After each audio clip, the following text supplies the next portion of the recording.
Sensei Alex Kakuyo, North American Correspondent for Buddhistdoor Global. The title of today's talk is Seasons of Suffering.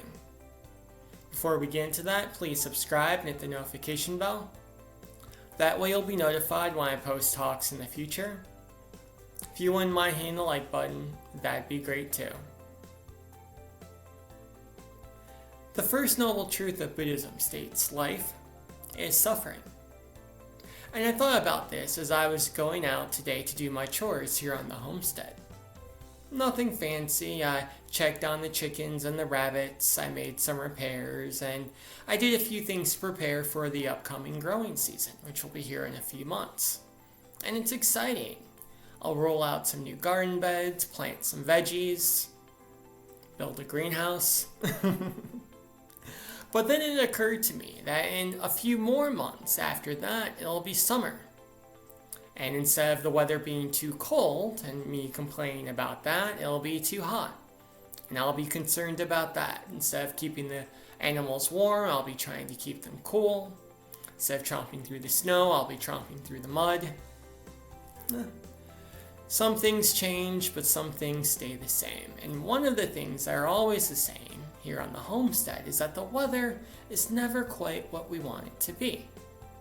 It's constantly changing, and we have to change in accordance with the weather, using skillful behavior to end suffering for ourselves and others.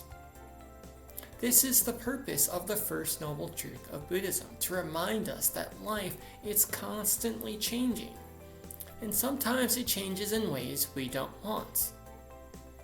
We may lose a job we love. We may have a falling out with a loved one. We may run into a traffic jam when we're running late for an important appointment.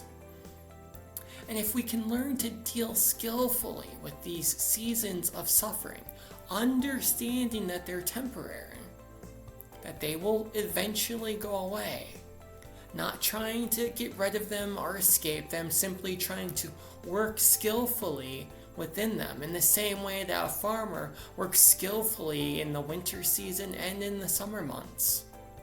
Then our suffering lessens, our minds become more peaceful, and our lives become more content, because we're not fighting with the world anymore. We're not fighting with our daily life. Rather, we're learning to go with the flow. We're learning to work in concert with our lives, in concert with our seasons of suffering. Amitabha.